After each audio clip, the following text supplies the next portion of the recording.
we can trim that a bit. I'm now going to go to our first speaker, who's going to talk to you about ideas for reading. Please welcome Megan Quinn from Camden.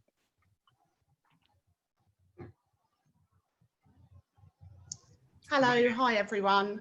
I'm hoping you can all hear me. Hopefully you can. I hope I'm not cutting out. So yeah, I'll just share a little bit of what I've been doing so far. So we're using various with the children from our school, but in terms of teaching, we are not doing any live teachings. That I've been doing a lot of is filming myself reading picture books and various posts which can be shared with the children via Google Classroom, which is the online platform that we're using. Books that I have shared is What the Jackdaws Saw, which is a Julia Donaldson. I guess this is a book that was written by Julia Donaldson with children who are deaf. Oh, wow. So I guess one of my colleague and I have been thinking about is how we can choose books that will start interesting discussions at home and the children that we teach. So there's a lot about signing in this book, and along with filming ourselves, we've been creating some really simple charts which have got ideas for how the stories might be followed as well. So just really simple sort of 3x2 tables with various ideas. I'm thinking quite a lot about is how we can model strategies that we use in the classroom, because obviously, because the children that we want to kind of skill parents and carers up at home so that they can use what we're sharing themselves with children at home. The other thing that we've done is use one of the CLP Anna Hibiscus's song, which is a really fantastic story by Atanuka, and that CLPE unit, we do actually buy into their resources, but that one is free, so they do have some free resources. And Atanuka, who wrote that, they just have published this amazing book about different countries in Africa. So we used both of those last week, long focus, and that generated some really fantastic discussion amongst people at home as well. So there are things that we've done so far that I thought I would share with you all. Great, thank you for that, Megan. Sorry, I've also just popped the CLPE free resources in the chat for people. Okay, thanks for that, Megan. People have asked for the titles of the books. If someone, the first book you showed, I think, if you could just type that in the chat. But that's a good start. You were cutting out a bit, but I think we got the gist. If that does start to happen again, if people could turn their videos off, I think that helps a little bit with connectivity. But thanks, Megan. That's a really good start to our day today. I'm going to move on to our next speaker now, and this was something we got asked for a lot in various forms of wording, but basically getting kids talking or getting kids to interact in online lessons. So really pleased to introduce Sharon Bertram, who's going to talk to us about that. Hi everyone, and I hope you can all hear me well. Yeah. Thank you. What I'll do, I'm just going to talk really briefly on some of the things that I've done through my experience of working within a physical space with students within secondary and FE, and how that can transfer or translate itself into an online space as well, in terms of getting students engaged. And then later on, I'll just share some things in the chat, because I don't have anything actually to share with you at this moment on the screen. So one of the things that to enable to get students talking is what I tend to, because as they get older, particularly within FE and HE, in those places where I'm at the moment, you find that the cameras are off and there's not much interaction and talk going on. So I sometimes will set what are the sort of asynchronous tasks, which we'll go into a little bit later, but trying to tap into the students, what they will like to talk about, making it relevant to their learning. So as we were doing a classroom, we try and find things that that engages with them. And I might set a task to get them to write a set of questions or get them to present something with themselves, but give them different methods of doing it. So they could, some maybe want to be able to present a slide or just to post something in the chat. One of my recent projects that I've done within further education and most recently in higher education that's been quite successful is I've done a project, and I'll share that with you briefly if I can in a chat, or examples of that, is where I'm a local, and these are students who have never met before. They met to meet on an online space, and getting them to think about themselves and their locality and about taking pictures of their local area and sharing it. One good place that I did that, and you can see where everybody can share all together, is using a platform called Padlet, and I'll put the link in, but padlet.com. When you find that that's happening, and it's really exciting, I was saying to the students, this is like my social thing, like being Instagram, because I find myself on it all the time, and they're populating things within the Padlet page. For them, it's like using Instagram because they can see what's happening. Sharing with them, and as you get to know your students, that there's no inhibitions. It's about letting them be free in their in things that are about them. So this locality project was getting them to understand about their own localities, share something with them, and then I get them to partner up and work together. So I got students which I'd done in a summer school program, and also within some projects, to team up and to make a collaborative film, or you could do a collaborative photo gallery. And I found that really successful in getting them to talk about the places that they live in and sharing and finding commonalities between each other. After that, I got them to reflect on what they're doing. And this is a project that I ran for, one I've done for a day without knowing anybody, but they had been interacting for about a week, and I thought, well, they've known each other for, so I've done it at the end of this particular week, and it worked out really well. And it's about getting them together and getting them to talk. So it's relating it to their area, their locality, their identities, and you find that they can feed back and share with each other. So that's one of the things I like to share. Okay, I'm going to hand over to Jess Edwards, our co-chair for today. Thank you very much for that, Sharon. If you've got any questions for Sharon, put them in the chat, and we may be able to come back to some of them towards the end of the meeting. But if you've got any questions, Sharon,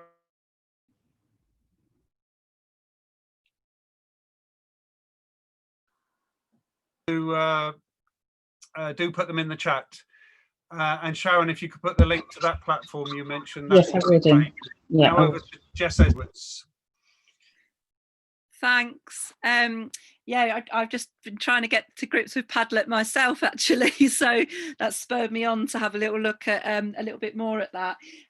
Thank you so much, Sharon and Megan, for starting us off like that. And already I've got ideas for what I'm going to do tomorrow, so I hope other people have got some really great ideas to take away, and we've got loads more coming up. So we had a few people asking us about maths, so we've got we're going to have the next two speakers are slightly longer, they're 5 minutes each, and Paul McGar is going to be first. He's going to talk to us about maths, particularly secondary, but just talking to him before, I think there'll be lots of primary takeaways. And then Pippa Dowsall's going to talk to us about how she uses technology, different platforms, and engagement and stuff. So Paul, you have now got 5 minutes.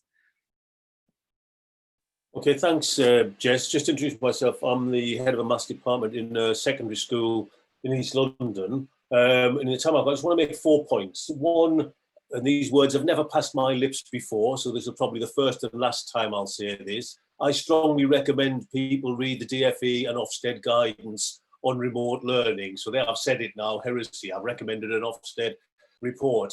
Was published last week. Apart from the very narrow view of education, just about knowledge, but leave that aside, it says some quite interesting and useful things based upon some level of research about remote learning, and this myth that what you should do is try and just replicate the school day and have live lessons following the curriculum.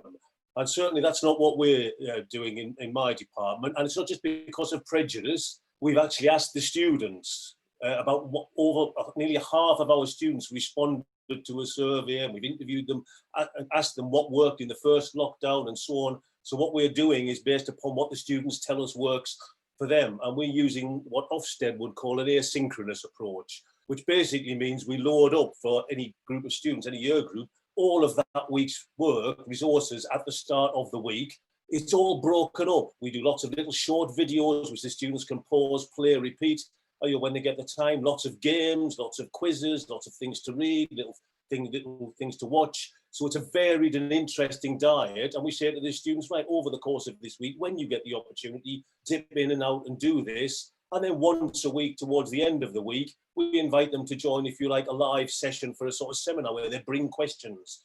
Some people talk about flipped learning. I don't like jargon, but they come with things that they've struggled with or questions that they've got from the different bits and pieces that they're doing. And we're finding the level of engagement that very, very high indeed, and the students like it. So I would recommend people read the Ofsted report and think about what you're doing. It don't have to be live lessons following the school timetable, and our students tell us they prefer something different to that. 3 quick points. Firstly, think about students at home. There's plenty of materials. I'm talking about secondary maths. We're doing something at the moment on volume and stuff like that, 3D shapes. I tell you what the main resources are: getting the kids to save all toilet rules and kitchen rules, getting them to get the labels of cans of baked beans, get their cornflakes boxes, and so on. There's loads of practical things that students can use, stuff they've got in their houses, which are interesting and engaging. We're asking them to build a sculpture out of all these boxes and toilet rules, and then do things like that, and then share photos with that. So think about what the students have got at home. You can use that as a rich resources, and it's inclusive because every house has toilet rules in it. Most of them have boxes of cornflakes in it, so it's quite an inclusive way to approach, and quite creative and so on. Second thing, if you're doing remote learning via technology, there are really good technological resources out there. I just want to share 2 that we're using. Let me see if I can share screen.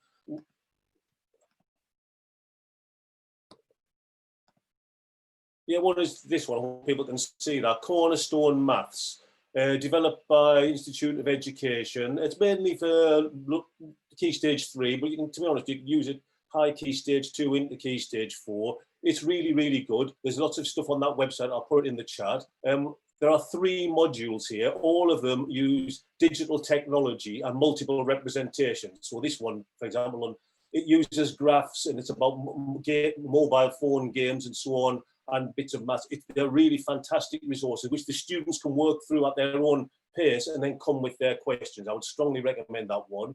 And the last point I want to make is be a bit imaginative and creative. So one of the things we're doing at the moment is we're asking a lot of our students, this is in years 8 and 9, to go on here. There's another plug for a corporation. Go on. The IKEA kitchen planner.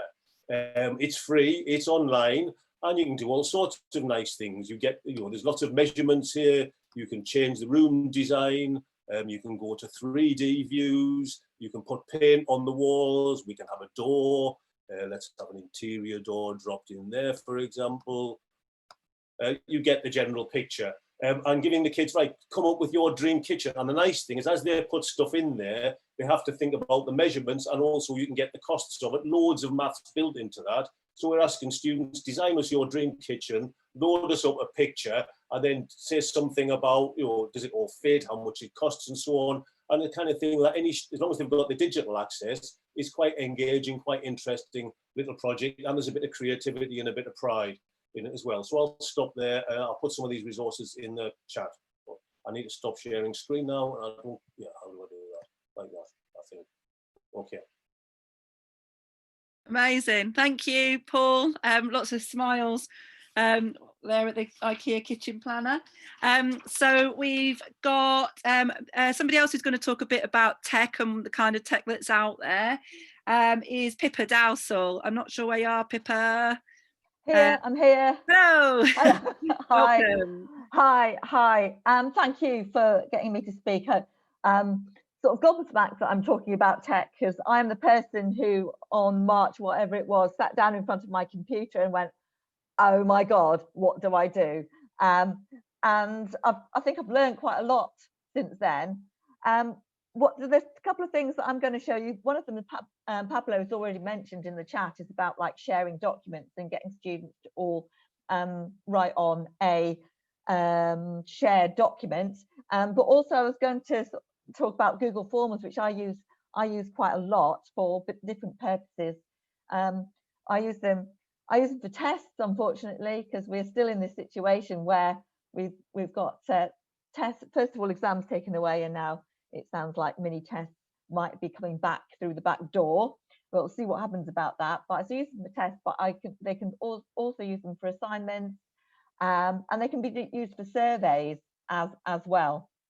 And they're Google Forms. We use Google Classroom, but you could use a Google Form on any platform, because it's a Google document that you can get from Google Drive. So I'm going to share I'm just going to show you. You might already know this, but I'm just going to show you. I think that's a page of mine with all my documents on, I think.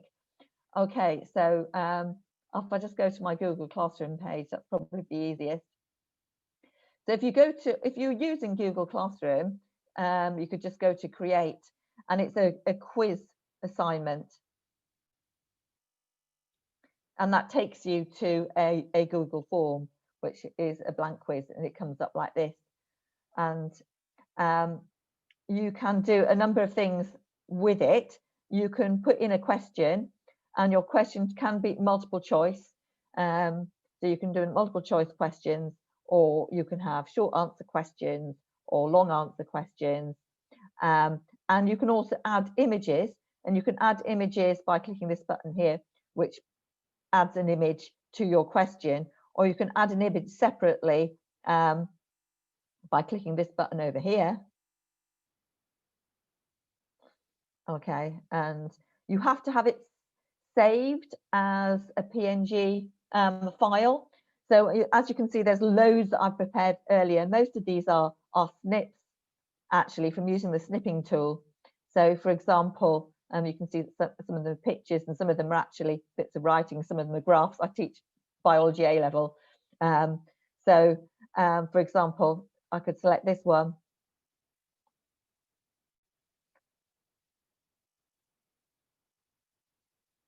And then I scroll this up, you can see that it's added it, and then I could just say, here, this is a graph of whatever.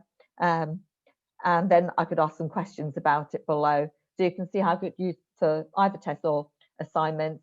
The multiple choice function you can use for surveys as well. So you can put it as, I mean, I use it with the NEU in my role as a rep. So I do yes, no, abstain for voting purposes as well. So it can be used for that kind of thing, or you could use it with students to survey their opinions on various things as well. Okay, and sort of you press plus, that just gives you the next question. So there you go. I've got two possibilities for writing in questions there. And it's really easy. Just set it up on Google Classroom, and then your students can access it. And all they have to do is complete the questions, and they press submit. And then you can go, when it's all done, you can go to responses, and you see absolutely no responses yet. But if there are responses, all your responses will be on there. And it also analyzes them, so it analyzes their responses too. You can get it, if you're using a multiple choice one, you can get it to mark it for you, because you can put your multiple choice questions in, and then you can put what answer is correct. And you can also put the number of points. If you're using short or long answer questions, that doesn't work very well, because it has to be absolutely the same words as what you've written. So I tried that and it didn't work very well. because they all came back to me going, oh, I seem to have got 0 on this test. I said, no, you've not got 0 on this test. It's just that you didn't put a capital letter where I did. So yeah, good for multiple choice, but not for the others. You will have to mark it yourself for long answer and short answer questions, unless you can get them to put the capital letters exactly the way you've done. So that is that bit. So the other thing was the shared document, which Pablo also mentioned. So if I go back to the classroom and get rid of that. Okay, so what you can also do is put a document up on here, which I hope I've got. So you have to use the assignment function on Google Classroom to do this. And then if you add it from Google Drive. So if you set up a document, say on a PowerPoint, on Google Slides rather than the PowerPoint. So this is the one that I prepared earlier, shared document. And insert it. And then what you have to do is you have to select the students can edit file function. And if you select that, I'll just call it shared document for the moment because it won't let me open it unless I do that. And then assign it to all the students. There it is.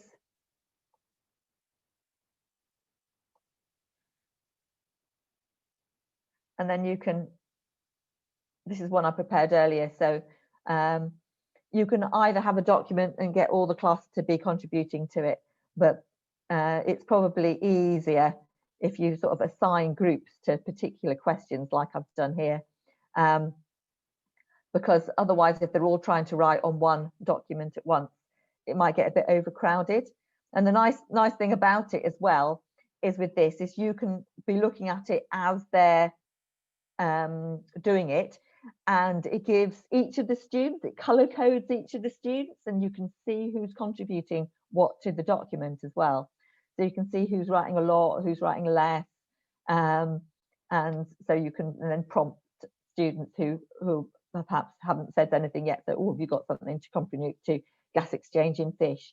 You could use this in conjunction as a feedback after a breakout room, after students have been in a breakout room with something you've given them each to have a look at in a group. They could then come back and then they could feed, instead of like having a spokesperson to feed back to you about what they've been discussing, you could actually get them all to feed back on a shared document so that everyone gets to have a say as well. So I find this really, really useful.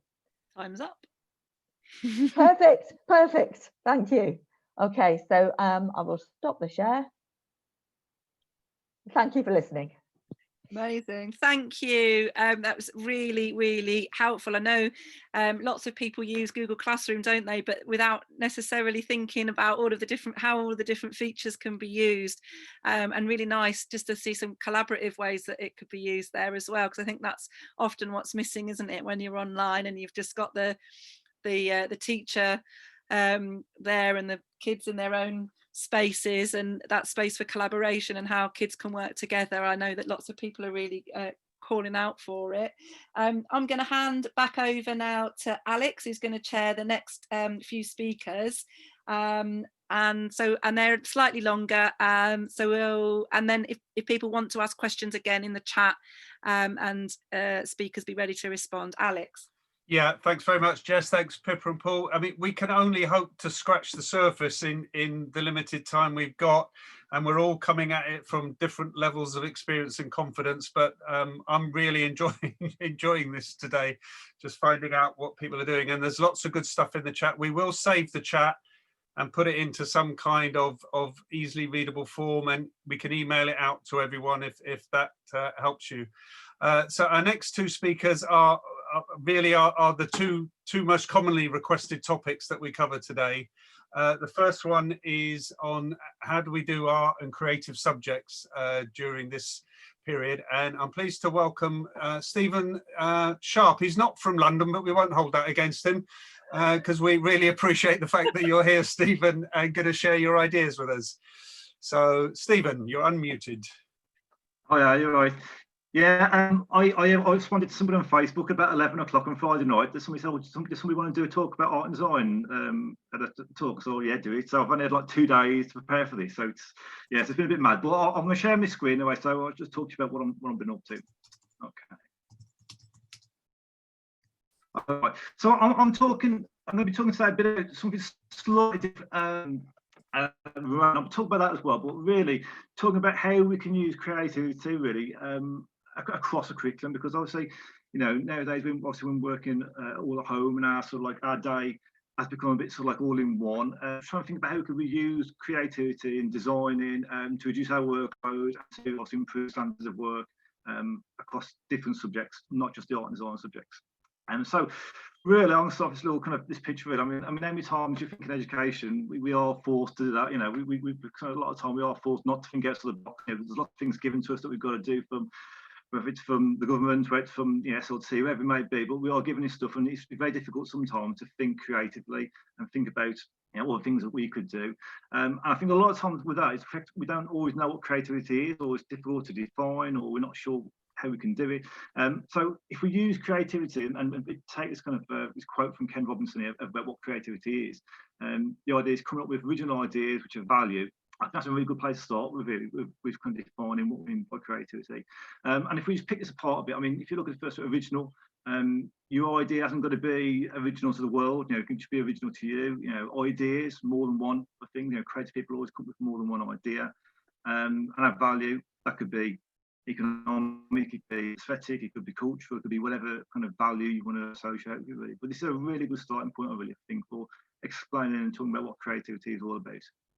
But there's a bit of a problem with creativity, and I'm first to admit this. The problem with creativity I find a lot of times is always gets confused with artistic ability or craft. So it seems to be that people think that being creative is all about being arty and the arts, and it's not. Everybody can and to partake in creativity, or everybody can practice creativity. And the amount of students I've had have come up to me and said this quote, I'm not creative because I can't draw. It's kind of unbelievable. I've had it quite a lot, especially like in year 7 and 8. But more warmly, I find is I get this a lot in sort of like parents' evenings. So I have a parents' evening, and parents come to me and say, "No, I've never been that creative. I can't draw." So there's a whole load of kids, a whole load of people going through life who believe they can't be creative because they're basing their creativity on their ability to draw or to make artwork in that kind of sense. And I think that's really quite worrying.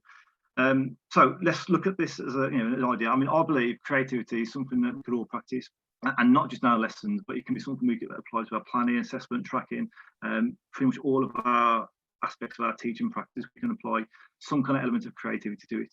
And just to prove this point, I've got some quotes here that I've kind of collected from different members of staff. And I'm talking about assessment. I know assessments are another massive big subject, but these quotes I kind of think quite interesting. The 3 quotes are, I spend 3 hours marking 30 level books during the weekends. I said at 4 o'clock in the morning to mark set books ready for the next day. I spent a whole holidays marking books, and these are kind of quotes that are from people who I've known personally, and my first kind of response to seeing these quotes is thinking, like, as a creative person myself, there's got to be an alternative way of doing things. There's got to be a better way, a better system we could sort of design or come up with, which we can do. But I think unfortunately these people weren't thinking like that, and from that point I want to try and think of something, or to design something where we can support people to be more creative, to reduce the workload, and to strike this better work-life balance really. So what I come up with is these 6 rules for creativity. I basically distill creativity down and all the things that creative people do and put them into sort of 6 really simple, easy to follow rules. They're not necessarily tasks, but they're more just ways of thinking and things to do in your work to make you more creative. So I'm going to go through a few of them, well, maybe 4 or 6 of them. First one is simplify the fraction. And what I mean by that is basically reduce things down to the most simplest form. I think a lot of time, and again, today, the current situation is kind of symptomatic of this. If we've got a situation, we've got a problem, people tend to chuck a load of solutions to say, they'll say, we're going to do this, we're going to do that, and it becomes too much. I think sometimes making it very simple, making it very straightforward, putting out all the rubbish is the best way to go. And that's what I do on a day-to-day basis when I'm teaching or when I'm doing worksheets, whatever. Just make it as simple and as straightforward as possible. Piggyback ideas as well, another way of doing it. That's a really useful thing to do. But getting rid of all the rubbish and making it as simple as possible. And the second one is think punk. Now, not what I'm saying is go and put a safety pin theory and go and get your hair dyed pink or anything like that. This is about adopting like a DIY aesthetic. So basically saying, well, okay, I'm not going to wait for someone to tell me what to do. I'm just going to go ahead and do it anyway, and sort of be proactive with things. And I think, again, if we can do this and create people with this a lot, it's a really, really valuable thing to do in your workload. I've presented these kind of ideas a few times now, and this is one that seems people kind of respond quite well to. People kind of quite like this one, so I think in the future I'm going to try and develop the side a bit more, but that's for the future. And next one is a questionnaire of being sacred. Sometimes in education and life, we kind of think that the things that we've been told to do, or things that come from the government or the to SLT or whatever, is there. It's gospel. It's not. We can challenge things and you can question stuff, and by doing that, it makes things better. You can challenge things and improve things by just questioning this. The fourth one is be visual. So a lot of things. I'm head of art, so I try and do a lot of things visual. I put a lot of visual images in books and worksheets, and you can read a picture a lot quicker than you can read a word. So being visual is a really quick way to get your message across really fast, really in a very little time. Number 5 is don't precious ideas free. A lot of people think, oh, I've got one idea, I'm going to keep it, and that's it. And I think creative people are quite good at generating lots of different ideas. And if they don't go anywhere, or they don't work, or they're not good enough, then I'm happy to sort of try a different one and work on something else. So ideas are just free. We can have them. Don't worry about them if they don't go anywhere. And the last one is be open-minded and just try things out. One of the biggest things I try to do a lot with my teaching practice and with students is to teach them to be open-minded and try things out, and not have this kind of fear of failure. If things go wrong, then don't worry about it. Just sort of pick yourself up and keep on moving forward. So there's like the 6 kind of like principles really of what I've been sort of working with. And what I've done as well, I've kind of put these together like a little poster. So if people want one of these posters, just my email's at the bottom there. So just I'll put it in the chat as well later on. Drop me an email and I can send you like an A3 PDF version of the poster, which you can have and put around the place as well. Okay. In terms of like bring it back to sort of remote learning, in terms of my hat, in terms of head of art and design. A lot of things we're doing, obviously we can't do our normal practical work at home, because obviously all the work's at school. They can't take the big canvases home and the big sculptures home with them. So we're designing a lot of different tasks which complement their coursework, which they're already doing, and also just fun, creative activities, things that they can just do, which kind of break up, the screen time that they're normally on. So this week's activities we've got planned are students are going to make something physical, which is digital.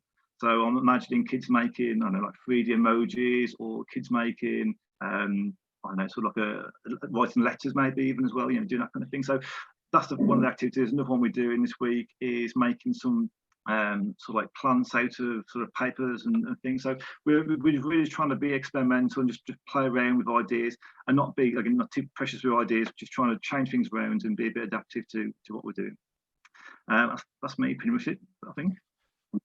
Thank you. That's bang on time, Stephen. Thank you so much for that. And I think if ever there was a time to look at those 6 principles you've said, this is it, isn't it? Particularly thinking punk. I like the idea of that. But sharing ideas are free. Don't be afraid to fail. I think that we should all be taking that forward in. This is a webinar with this period. Oh, London Met. It's about how to use remote learning, live lessons, and things like that. It's all London Met. Okay, so we're going to move on to our next speaker. Thank you very much for that, Stephen, and for stepping in to do that at short notice. But by far the biggest set of requests we had in response to the registration was, how do I support children with learning difficulties? How do I support my special needs children when they're at home and we're online?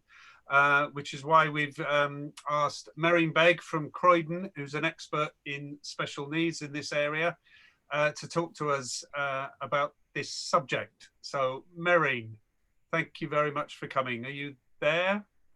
Yes, hello. Yeah. Thank you for inviting me. It's really nice to be here today to be able to share some of the things that we're doing in school.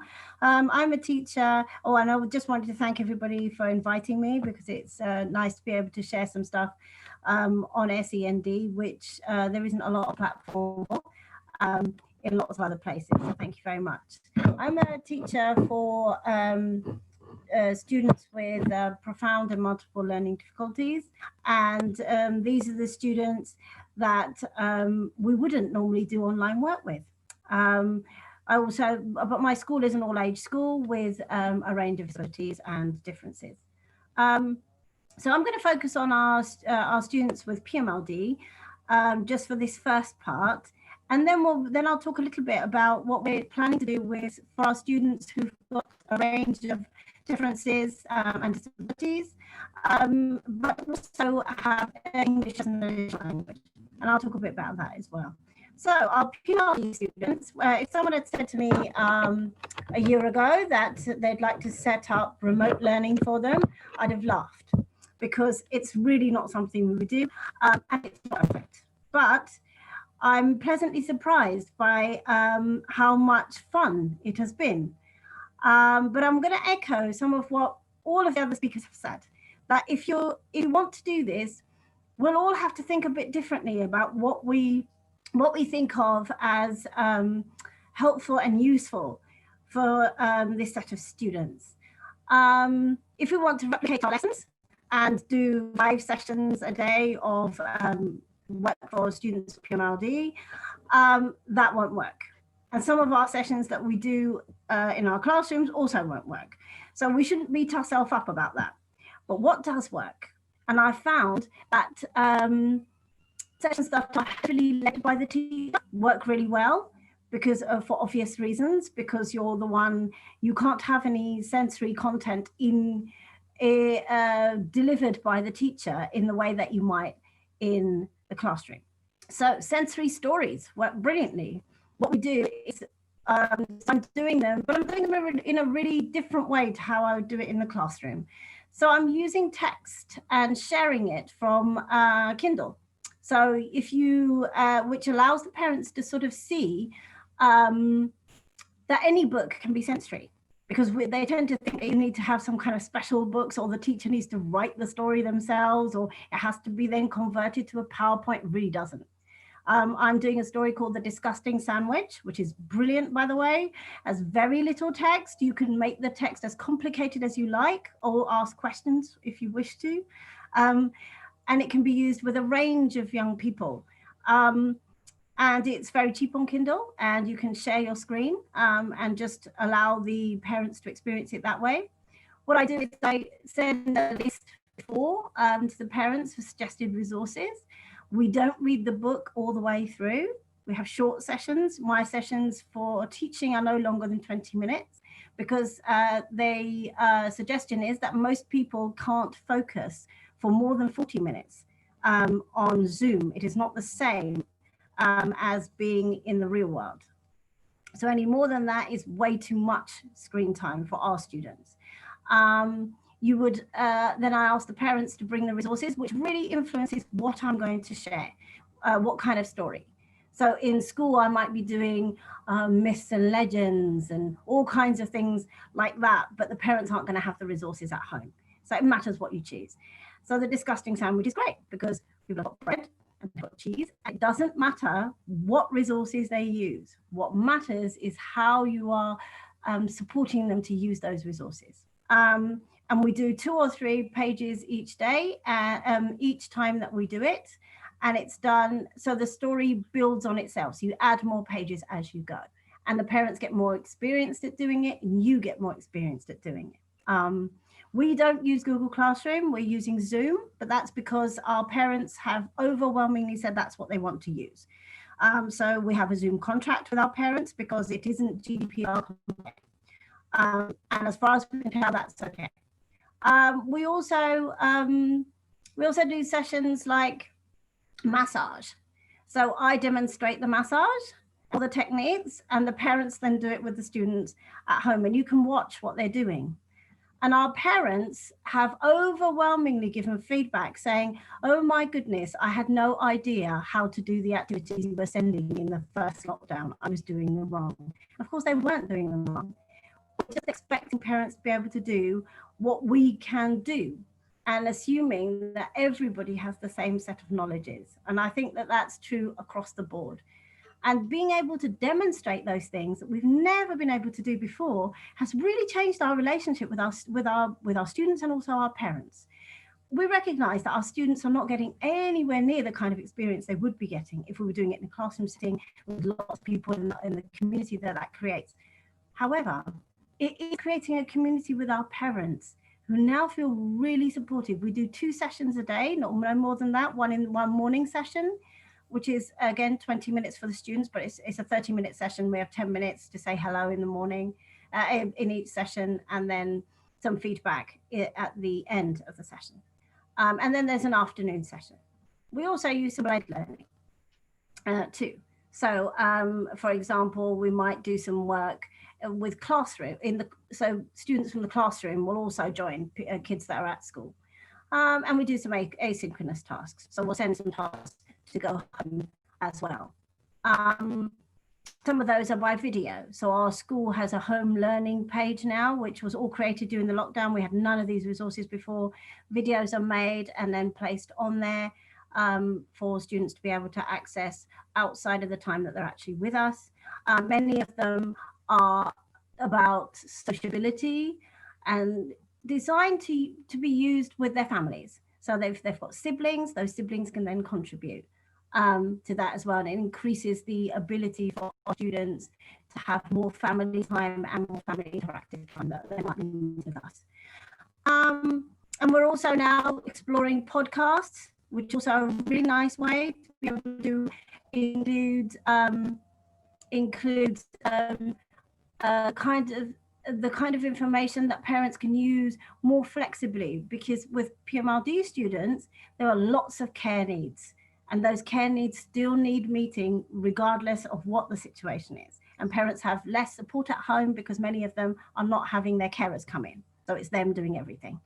And I'm just going to chat a little bit about EAL students. So we found that this remote learning is really disadvantaging those young people, because not just because they find it difficult to understand English, but we're now expecting parents to be there to support them, because without those parents, the children simply don't have any access to the activities. And if the parents don't speak English well enough, then all I'm doing is talking and kind of demonstrating. And if we go back to what I was saying, that our parents are now giving feedback, that we're now skilling them up in a way to be able to do education with their children. But if you've got a language barrier, that's really difficult. And those are the children that are not accessing. So I'm in conversation with my head at the moment, and we're setting up language groups. So we've got staff members. I speak 3 Indian languages. And as we were speaking, she said, oh, actually, these are the children that are not accessing the Zooms. So now I'm going to be doing an Urdu, Punjabi, Hindi language Zoom, which is all about accessibility, about learning about Pakistan. So that's what they're going to be learning about, and India. And then one of my TAs is an Arabic speaking young person, and we're going to get together another Arabic speaker who's going to be doing the same kind of Zoom for our Arabic speaking students and families, because there's isolation. Even if all it does is draws them in to being part of our family again, then that's just as good as formal education. We're looking at social games on those. We're looking at sharing experiences. Some children have been away to the countries of their heritage, so that they can share their experiences and the such like, and to allow students to speak in smaller groups. So all of these platforms have something called breakout rooms. So one of the things we're looking at is giving students the opportunity to talk to each other in smaller groups. For PMLD students, I'm going to be trialing intensive interaction in a breakout room. What we will say is, in my school says that 2 adults have to be in the room. So in the main room, and if you're going to do breakout rooms, 2 adults have to be in the breakout room from the school for safeguarding purposes. So, but you can turn their videos off. Or you can ask participants to put these, but in Zoom, you can ask them to put them, change the settings so that you can only view on screen those people's videos, which really changes the idea of intensive interaction. So you have very small numbers of people on the screen, which can sometimes be difficult for children to focus on who have SEN. But you can still have some monitoring, and you can then reduce the amount of interference, but you can still have some kind of interaction. I don't know how it's going to work. It's not the same as intensive interaction normally, but it gives you something. Okay, so I'm going to stop now. But if anyone needs anything, please do contact me. Thank you. Thank you so much, Mary. That was beautiful. Thank you so much for that. And I'm sure people have got a lot from that. There's a few links people have put in the chat whilst you were speaking, but the work you described, engaging with parents, was just lovely. Thank you very much for that. I'm going to go now to our next speaker, who is Ros McNeil, who works at NEU headquarters. If you don't know her, Ros is heading up our work on remote learning. And I think what we've seen today is just what a wealth of expertise we have in the NEU as ourselves amongst educators, and we should learn to trust ourselves, and the government should learn to trust us. So I'm going to ask Ros to say something about the work that we've launched over the weekend and how you can get involved in that and what's there for you. Ros, you're here? I'm here, Alex, yes. Ros, I've got the website open. Do you want me to share it and then? I think I'll maybe just say a few things and then we might do that, Alex. Thank you so much. That's great. And thank you to Alex and Jess for letting me hop onto this call. I don't know about you, but Mary made me very much want to go and get the book, The Disgusting Sandwich, and have a look around. And she made me want to think about sensory stories and about parents and community and the relationships. What an amazing set of ideas. And it just really reinforced to me that what a lot of creative ideas we've got within the members of the NEU. And because teachers and support staff and leaders are all being asked to do so much at the moment, the union really wants to try and make this networking as practical and as helpful as possible. So on Friday, we launched something called the Remote Education Hub. Alex will share it a bit later, but also in the invite Alex and Jess sent out to this meeting, you've got a link there as well. So when you go back to the invite to this meeting, you definitely will be able to find this. And I really encourage you to have a look at it later on when you get a minute. It's going to try and do three things. We want to try and bring some really simple, helpful, focused advice about the pedagogy that underpins effective remote education, because we think that's really powerful, important information our members need so that you can work together as a staff group and work with your leader to make sure what's going to work best for the students and their needs and their home context and what have they got at home, as Paul and others said really well, but also to come up with ways of doing this that are realistic and sustainable for staff. So the pedagogy is one section on the website. We've also got a section which is just going to be trying to answer the questions members got about what's reasonable. There's a real variety of things going on. It's come out in this call immediately. Some members on the call here posting good ideas about confidence, that we've got to find a way that students, and it varies obviously by the age of your students, that there needs to be a balance in their day and a range of activities for them, and it can't be live streamed lessons all day. One teacher, I can't remember who it was, but somebody posted a great quote here saying, we've tried that for 2 weeks and we're all exhausted. So there's going to be a section on the website where we try in very clear terms to give you kind of helpful information that you can take into your school if you're in one of the schools where you feel you're being asked to do lots and lots of live stream teaching. But the third part of the website, which is easy to get into, is just going to be where we get people to share ideas, tips, solutions, just as you've done on this call today. Because you might have a question, it might be specific to your subject, it might be specific to the home environment of your kids, it might be that you've got lots of kids with learning disabilities in your class, it might be that you're a single form primary school, so you're the only year 5 teacher or the only year 3, whatever question you've got, there are going to be thousands of members out there that would want to share their ideas with you. So we've called it a hub, not a website, because it's a hub. And so there's part of it where you will just be able to post questions and themes will start to emerge. Wanted to just say, and I think Paul touched on this already, and we've got this on the website. We've just pulled out the helpful things that the DfE have said, because they have said some helpful things, and they have said that young people are going to need a range of opportunities during the day, that they're not meant to be logged on all day just doing online learning in a very regimented way. So we've pulled out on the hub the helpful things that DfE said, and also the helpful things that we know about remote education. So the EEF, the Education Endowment Fund, have done just some helpful conclusions of what do we think makes high quality remote education. And their first finding was that teaching quality is of course the important thing. It's not how the lessons are delivered.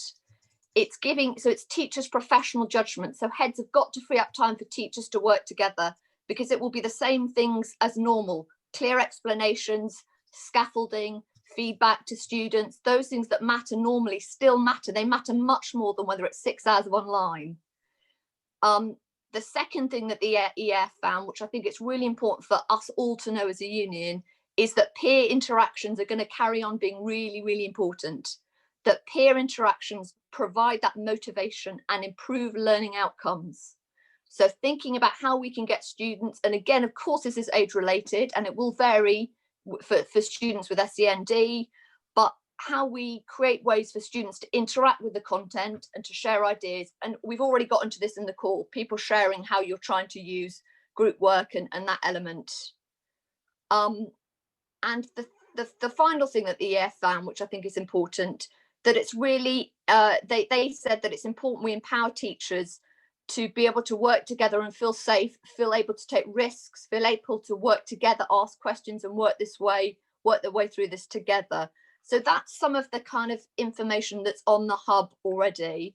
What we're going to try and do is just over the next week, post lots of videos and really easy to digest ideas of what teachers are trying in their classrooms, what support staff are doing, so that we can share the ideas around the big questions people are finding, whether it be small technical things like, you know, I've got a year 6 class, I'm letting them use the online chat, and actually they're just posting lots of rude emojis straight away. So the behaviour side, the relationship side. So the 3 topics we've started with this week in terms of the pedagogy section is we've got some stuff on flipped learning, we've got some stuff on relationships, and the behaviour side, and we've got a 3rd topic that I forget, it escapes my memory, but it's there on the website. So please do have a look at that. We think that members will be able to find answers, but also share what they're doing.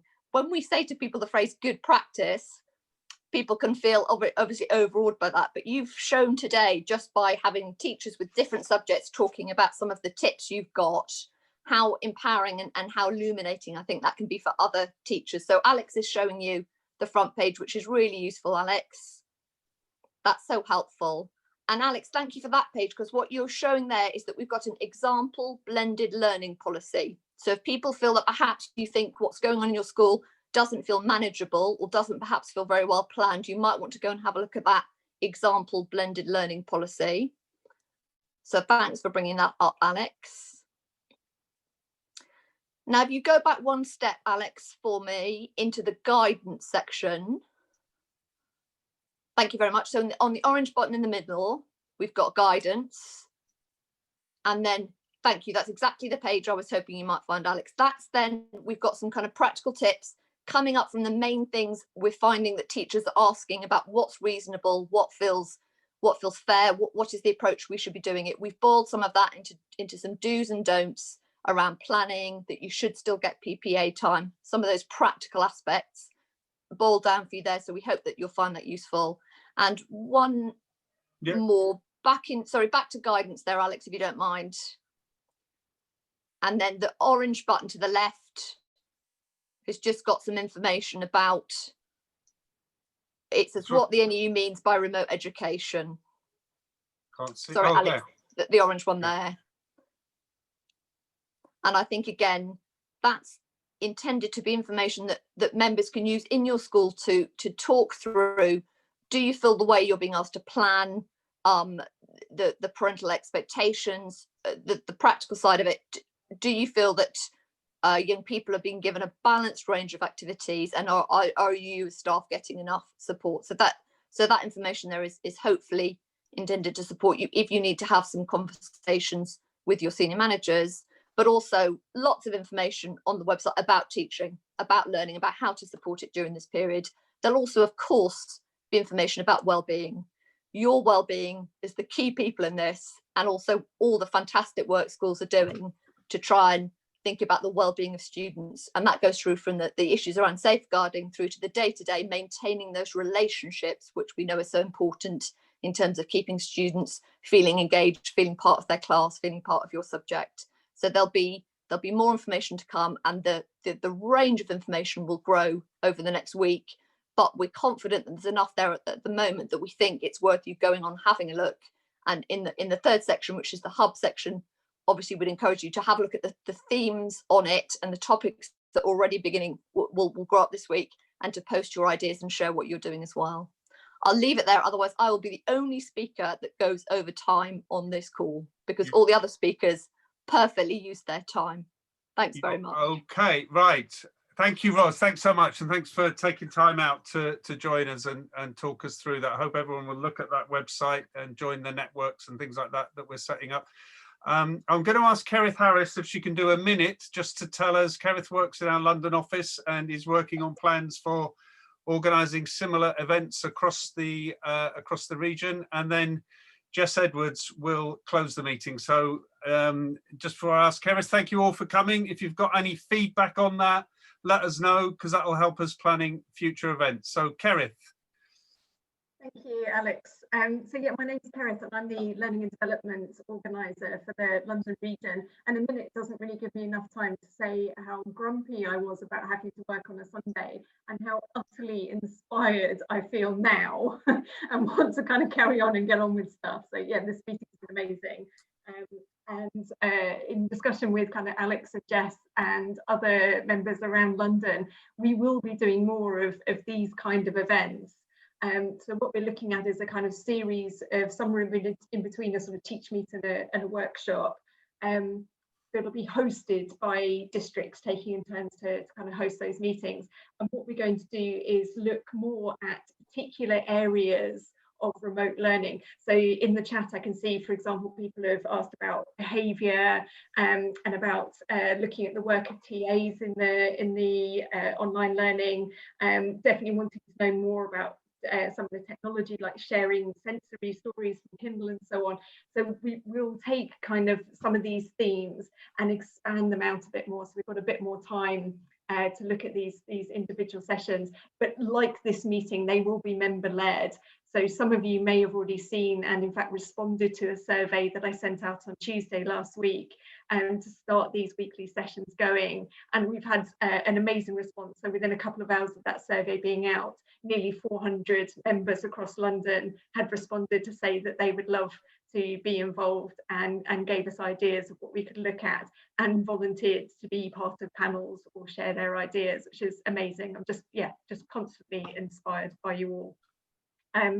So those will be kind of coming up soon.